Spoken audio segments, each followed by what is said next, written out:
जय हिंद दोस्तों, मैं अफजल सर। मेरे YouTube चैनल पर आप लोग का स्वागत है। आई होप आप अच्छे से होंगे, बेहतरीन होंगे, कोई दिक्कत नहीं होगा।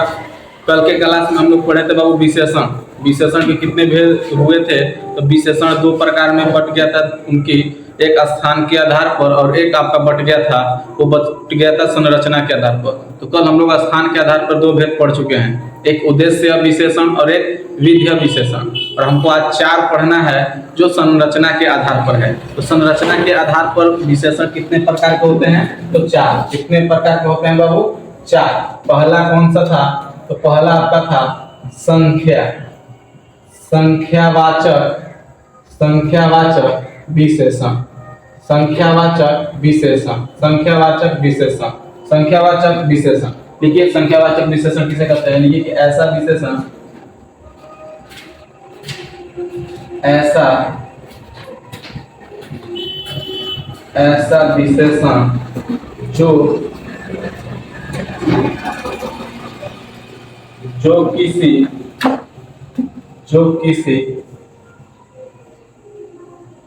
संख्या का, जो किसी संख्या का बोध कराते हो।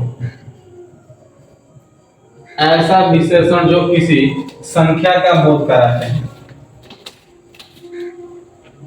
कितने होते हैं? संरचना के आधार पर विशेषण कितने होते हैं बाबू? कितने होते हैं? तो चार। संख्यावाचक, गुणवाचक, परिमाणवाचक और सर्वनामिक विशेषण। गुणवाचक को सबसे अंत में पढ़ेंगे, उससे पहले हम लोग सर्वनामिक पढ़ लेंगे। गुण को हम लोग अंत में पढ़ेंगे। पहला हम लोग पढ़ रहे हैं संख्यावाचक विशेषण।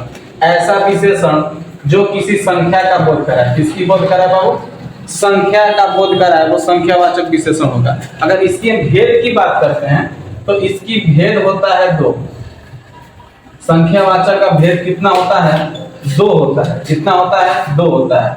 दो का नाम आप लिख लीजिए, दो का नाम लिख लीजिए। पहला आपका होता है निश्चित, निश्चित संख्यावाचक, निश्चित संख्यावाचक। और दूसरा हो जाएगा अनिश्चित, अनिश्चित संख्यावाचक, संख्यावाचक। निश्चित संख्यावाचक मतलब कि निश्चित संख्या का बोध होगा, अनिश्चित मतलब निश्चित संख्या का बोध नहीं होगा। अगर इसके एग्जाम्पल की बात करते हैं तो जितने सारे अंक है 2, 4, 8, ये निश्चित है। 20, ये सब क्या है बाबू? निश्चित है। लेकिन अनिश्चित की बात करते हैं तो हो जाएगा कुछ, कुछ, कई, बहुत, बहुत। बहुत लोग घूम रहे हैं तो निश्चित नहीं ना है कि कितने लोग घूम रहे हैं। लगभग 20, लगभग 30, जिसमें लगभग लग जाएगा वो सारे हो जाएंगे। लगभग 20, लगभग 20, या हो सकता है आपको 20 बोल दे। क्या बोल दे? 20, 20, वो भी आपका क्या हो जाएगा? अनिश्चित। बहुत डिस्टर्ब हो रही है क्लास, आज बहुत गाड़ी आ रही है, क्लास बहुत डिस्टर्ब हो रही है।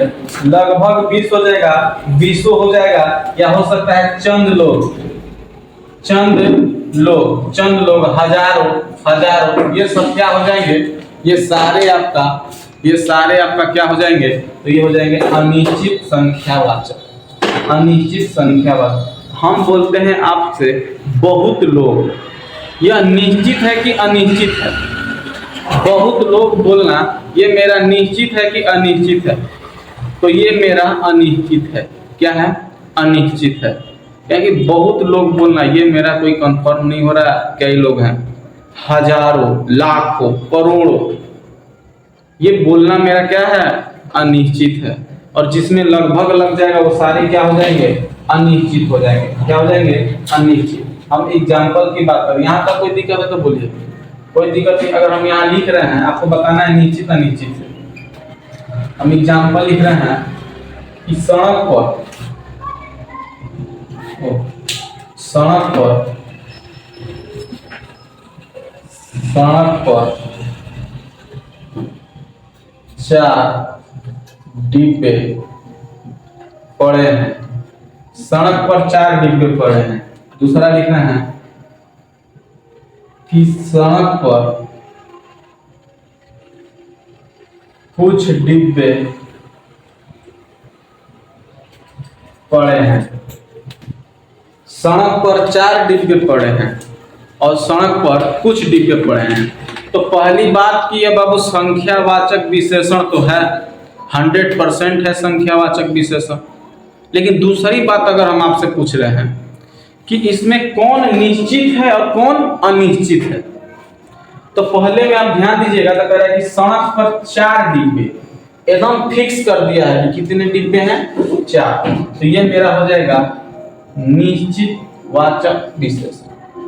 लेकिन दूसरा में कह रहा है कि सड़क पर कुछ डिब्बे हैं, कुछ निश्चित है कितने डिब्बे हैं, नहीं निश्चित है, तो क्या हो जाएगा मेरा अनिश्चित। क्या हो जाएगा अनिश्चित। बात क्लियर है? कोई दिक्कत नहीं। आजकल डब्बा का जमाना नहीं है, आजकल ड्राम का जमाना है। नीला ड्राम, सड़क पर 4 नीले ड्राम है, लिख देता नहीं, छोड़ दीजिए। सड़क पर 4 नीले ड्राम है, तो फिक्स रहेगा तो निश्चित। अब फिक्स नहीं रहेगा, कोई बोल दें कि सड़क पर कई डिब्बे, कई ड्राम, कई नीले ड्राम, सड़क पर कई नीले ड्राम है, तो आपका क्या हो जाएगा अनिश्चित। क्या हो जाएगा अनिश्चित। कोई दिक्कत, कोई यहाँ तक दिक्कत है तो आप हमसे बोलिए, कोई दिक्कत नहीं। अगला लिखिए बाबू परिमाणवाचक विशेषण। परिमाणवाचक विशेषण,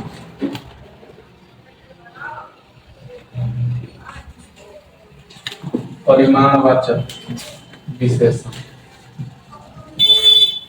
परिमाणवाचक विशेषण, परिमाणवाचक विशेषण। अब इसमें माप तौल का बोध होगा,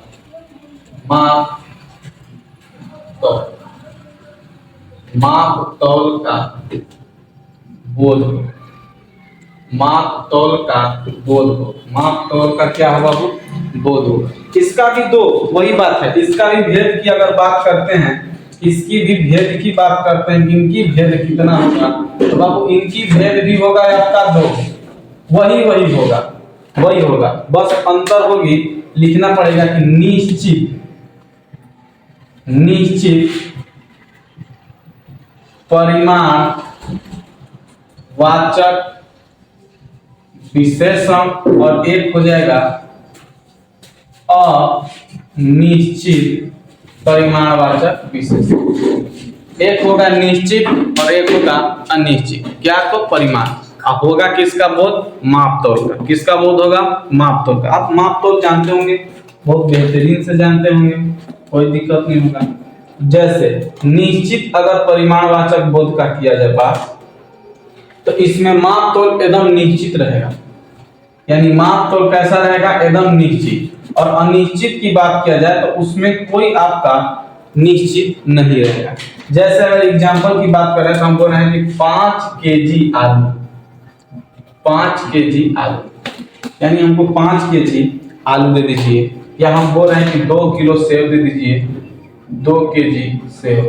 तो ये मेरा फिक्स है, ये मेरा क्या है? फिक्स है कि हमको 5 किलो आलू चाहिए और 2 किलो सेव चाहिए। लेकिन अगर हम अनिश्चयवाचक में बात कर रहे हैं तो हम आपको बोल रहे हैं कि थोड़ा दूध ले आना, थोड़ा दूध ले आना। अगर हम ये बात बोल रहे हैं तो क्या आप दूध उसको आधा किलो दीजिएगा या थोड़ा उसको दीजिएगा? एकदम थोड़ा सा किलो, थोड़ा मांगा है तो थोड़ा। हम लोग बचपना में थे तो बड़ा ये थोड़ा वाला बात बड़ा रेयर था। हम लोग से कोई बोल देता था कि थोड़ा सा दो ना भाई, कुछ खा रहा है आदमी, जैसे दाना ही फाँक रहा है, तो बोलता था थोड़ा सा दो, तो कह रहा 2 दाना आदमी देता था।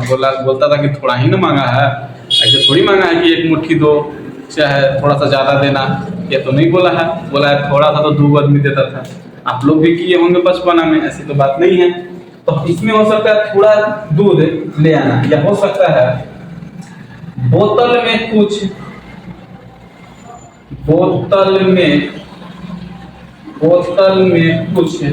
पानी है, बोतल में कुछ पानी है। क्या आपको पता है कि पानी कितना है कुछ बोलने से? नहीं पता है। बोतल में आपको खाली बोल दे कि बोतल में कुछ पानी है, तो क्या कुछ से पता लग रहा है कि कितनी पानी है? नहीं, कोई पता नहीं लग रहा है कितनी पानी है। तो जिसमें पता ना लगे कि कितना लेना है, कितना देना है, कितना है, क्या करना है, वो आपका हो जाएगा अनिश्चयवाचक परिमाण, अनिश्चय परिमाणवाचक विशेषण। लेकिन जिसमें पता चल जाए कि नहीं हमको इतना देना है, तो वो आपका जैसे 5 केजी आलू, 2 केजी सेब, तो ये सब मेरा क्या हो जाएगा? ये सब मेरा हो जाएगा निश्चय परिमाणवाचक विशेषण। कोई दिक्कत? कोई दिक्कत नहीं। अगला लिखिए तीसरा, सर्वनामिक विशेषण लिख के डैश, सर्वनामिक विशेषण लिख के डैश, सर्वनामिक विशेषण। तीसरा सर्वनामिक विशेषण, सर्वनामिक विशेषण लिखे जाए। इसमें होता है बाबू कि सर्वनाम का पड़ोसी, सर्वनाम का पड़ोसी संज्ञा, सर्वनाम का पड़ोसी संज्ञा। आप इसमें सर्वनामिक विशेषण आप पढ़ चुके हो, आप दिमाग लगाओ। सर्वनाम में सर्वनाम का पड़ोसी सर्वनाम, सर्वनाम का पड़ोसी सर्वनाम। यह मेरा पुस्तक है, यह पुस्तक मेरा है, ऐसे ऐसे शब्द हम आपको पढ़ाए हैं, ऐसे ऐसे वाक्य हम आपको पढ़ा चुके हैं। आप ध्यान दीजिए, आप दिमाग लगाइए। हम सर्वनामिक विशेषण बता चुके हैं। सर्वनाम का पड़ोसी क्या होना चाहिए बाबू? संज्ञा हो। सर्वनाम का पड़ोसी क्या हो? संज्ञा। इनकी भी अगर भेद की बात करते हैं तो इनकी भी भेद होता है 2। इनकी भी भेद कितने होते हैं बाबू? 2। कौन कौन से होते हैं? कौन कौन से होते हैं? तो होता है, एक होता है मौलिक सर्वनामिक विशेषण, मौलिक सार्वनामिक विशेषण, ऐसे ही लिख दे रहे हैं। और दूसरा होता है बाबू यौगिक, यौगिक सर्वनामिक विशेषण, यौगिक सर्वनामिक विशेषण। मौलिक सर्वनामिक विशेषण और एक होता है यौगिक सर्वनामिक विशेषण। मौलिक सर्वनामिक विशेषण में आता है बाबू, आपका आता है तुम,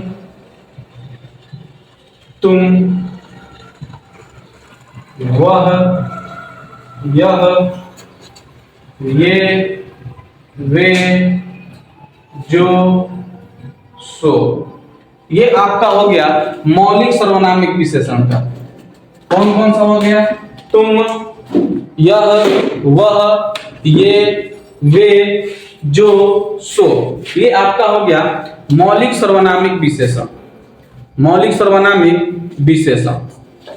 लेकिन दूसरी बात करते हैं यौगिक सर्वनामिक विशेषण का, तो इसका हो जाएगा बाबू, आपका होगा इसका, उसका, जैसा, ऐसा, जैसा, वैसा, ऐसा। ये आपका हो जाएगा यौगिक सर्वनामिक विशेषण। किसका हो जाएगा? यौगिक सर्वनामिक विशेषण का। बात समझ में आ रही है? बात समझ में आ रही है? यानी सर्वनामिक विशेषण में आपका सर्वनाम का पड़ोसी ढूंढना है संज्ञा, और दूसरी बात देखना है कि अगर वो कहीं यह, वह, तुम, ये, वे, जो, सो, इसमें से अगर कोई है तो मौलिक सर्वनामिक विशेषण होगा। अगर कहीं इसका, उसका, जैसा, वैसा, ऐसा अगर कहीं है तो वो आपका होगा यौगिक सर्वनामिक विशेषण। कोई दिक्कत? एग्जाम्पल देखते हैं। एग्जाम्पल में लिख रहे हैं, यहाँ एग्जाम्पल एक लिखते हैं, एग्जाम्पल लिखते हैं कि यह बैग मेरा है, यह बैग मेरा है। और लिख रहे हैं कि वह मोबाइल तुम्हारा है, वह मोबाइल तुम्हारा। और इसका एग्जाम्पल की बात करें तो लिख सकते हैं कि ऐसा घर बनाना है, ऐसा घर बनाना है, या वैसा दुल्हन लाना है, यह भी हो जाएगा, या वैसी दुल्हन लाना है। वैसी दुल्हन लाना है, ये भी हो जाएगा। तो यहाँ देखिए अगर बात करते हैं बैग की बात करते हैं तो कह रहे हैं कि यह बैग मेरा है, यह बताइए क्या है, तो कहिएगा बाबू की सर्वनाम है, सर्वनाम है। बैग क्या है, संज्ञा है। मेरा क्या है, तो मैं से बना है मेरा, विभक्ति है, तो ये भी आपका सर्वनाम है। तो क्या सर्वनाम का पड़ोसी संज्ञा है? बिल्कुल है। जब सर्वनाम का पड़ोसी संज्ञा हो तो सर्वनामिक विशेषण तो होइबे करेगा। लेकिन यदि कहीं यह वह तुम ये वे जो सो में से अगर कहीं आ गया, इन में से कोई आ गया, तो आपको दिमाग में फट से लगा लेना है कि यह मौलिक सर्वनामिक विशेषण होगा। कौन सा होगा? मौलिक सर्वनामिक विशेषण। कह रहा है कि ऐसा घर बनाना है, ऐसा घर बनाना है, तो ऐसा क्या है, कहिएगा सर्वनाम। घर क्या है, संज्ञा। तो सर्वनाम का पड़ोसी संज्ञा। इसका उसका जैसा वैसा तैसा अगर शब्द आते हैं तो क्या हो जाएंगे? यौगिक हो जाएंगे। क्या हो जाएंगे? यौगिक सर्वनामिक विशेषण। कोई दिक्कत? कोई दिक्कत है तो बोलिए। यहां तक कोई दिक्कत है तो बोलिए।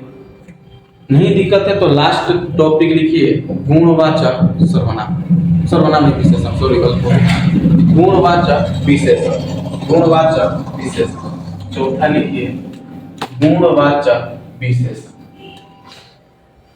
गुणवाचक विशेषण, गुणवाचक विशेषण लिखिए। चौथा गुणवाचक विशेषण, गुणवाचक विशेषण। बोल दें कि लिख दें? चलिए लिख देते हैं। लिखिए कि यह किसी, यह किसी, यह किसी संज्ञा कौमा सर्वनाम, यह किसी संज्ञा कौमा सर्वनाम की गुण कौमा दोष, गुण कौमा दोष कौमा आकार, आकार, रंग, रंग, स्वाद, स्वाद, दशा, दशा, स्पर्श, स्पर्श आदि का, आदि का वर्णन करती है। यह किसी संज्ञा सर्वनाम की गुण, दोष, आकार, रंग, स्वाद, दशा, स्पर्श, समय भी हो जाएगा, समय आदि का क्या करे बाबू? बोध करे, क्या वर्णन करे, क्या हो जाएगी? क्या कहलाएगा? गुणवाचक विशेषण। क्या कहलाएगा? गुणवाचक विशेषण, गुणवाचक विशेषण। कोई दिक्कत? कोई दिक्कत? कोई परेशानी? कोई परेशानी नहीं। अगर हम लोग बात करते हैं एक एक शब्द को लेकर चलते हैं कि गुण क्या होगा, दोष क्या होगा, आकार क्या होगा, रंग क्या होगा, स्वाद क्या होगा, दशा क्या होगा, स्पर्श क्या होगा, समय क्या होगा, एक एक को हम लोग देख लेते हैं कि कौन सी क्रियाएं क्या क्या हो जाएगी। जैसे हम इसमें शब्द लिखे हैं गुण। क्या लिखे हैं? गुण। पहला शब्द लिखे हैं गुण। तो आप हमें बताओ कि गुण से क्या क्या इसकी गुणाई हो सकता है? हो सकता है अच्छा, नहीं, दयालु, दयालु, ईमानदार, ईमानदार। इन सारे शब्दों के बाद यदि आदमी शब्द लगाइएगा तो सटीक बैठेगा। अच्छा आदमी, दयालु व्यक्ति, ईमानदार व्यक्ति आदि। बात समझ रहा है? तो ये विशेषण है। सटीक नहीं बैठेगा तो, सटीक नहीं बैठेगा तो ईमानदारी सटीक नहीं बैठेगा, हो जाएगा भाववाचक संकेत। ईमानदार हो जाएगा, सच्चा हो जाएगा, सच्चा हो जाएगा, सीधा हो जाएगा। अगर दोष की बात करते हैं, दोष, दोष क्या हो सकता है? उसमें शब्द में आया था गुण दोष, तो दोष में हो सकता है लालची, लालची, बेईमान, बेईमान, डरपोक, और क्या हो जाएगा, कायर हो जाएगा, कायर हो जाएगा, कायर। और आप हमें बतलाइए दोष, गुण दोष, आकार लिखे थे, तीसरा आकार लिखे थे। आकार में बताइए, आकार में क्या हो सकता है? हो सकता है चौकोर, चौकोर, गोल, चौकोर, गोल, वर्गाकार, वर्गाकार, आयताकार, आयताकार। कोई दिक्कत? कोई दिक्कत नहीं। रंग भी था, एक शब्द थी रंग। रंग में बताइए क्या हो सकता है? नीला, काला, पीला, ये सब आपका क्या हो जाएगा? रंग। स्वाद भी था, स्वाद भी था। स्वाद में आपका क्या हो जाएगा? कड़वा, खट्टा, मीठा, फीका,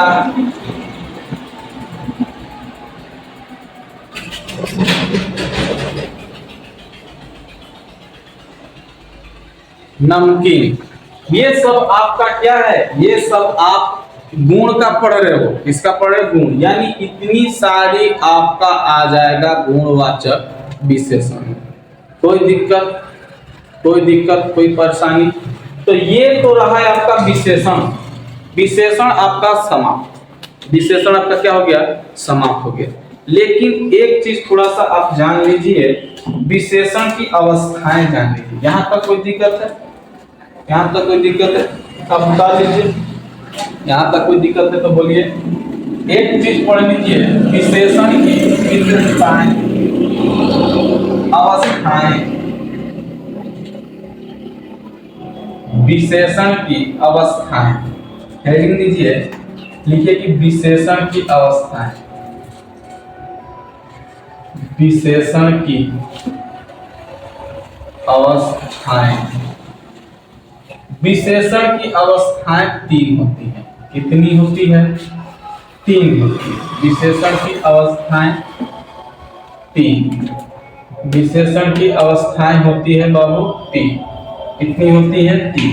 एक होता है मूला, मूलावस्था, मूलावस्था, मूलावस्था। एक आपका होता है उत्तरावस्था, उत्तरावस्था, उत्तरावस्था, और एक होता है उत्तमावस्था, उत्तमावस्था। पहला मूलावस्था, दूसरा उत्तरावस्था, और तीसरा उत्तमावस्था, तीसरा उत्तमावस्था। कितने होंगे? 3। कितने होंगे? 3। अगर हम मूलावस्था की बात करते हैं, उत्तरावस्था की बात करते हैं, उत्तमावस्था की बात करते हैं, अगर इसकी परिभाषा की बात करते हैं तो हो जाएगा, जब किसी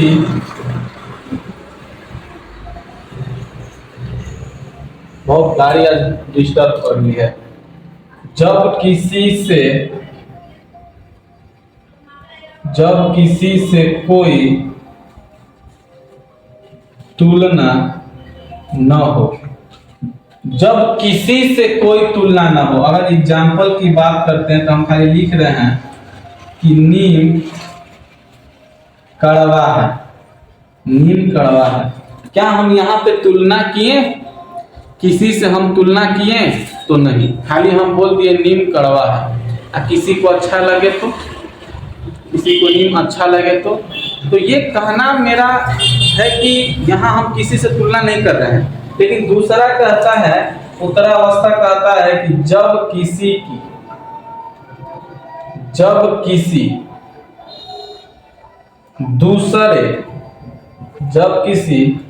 दूसरे से तुलना हो, जब किसी दूसरे से तुलना हो। एग्जाम्पल हो सकता है कि करेले से कड़वा है।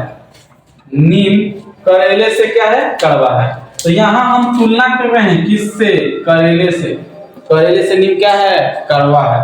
लेकिन तीसरी बात हो सकता है, तीसरी बात कि जब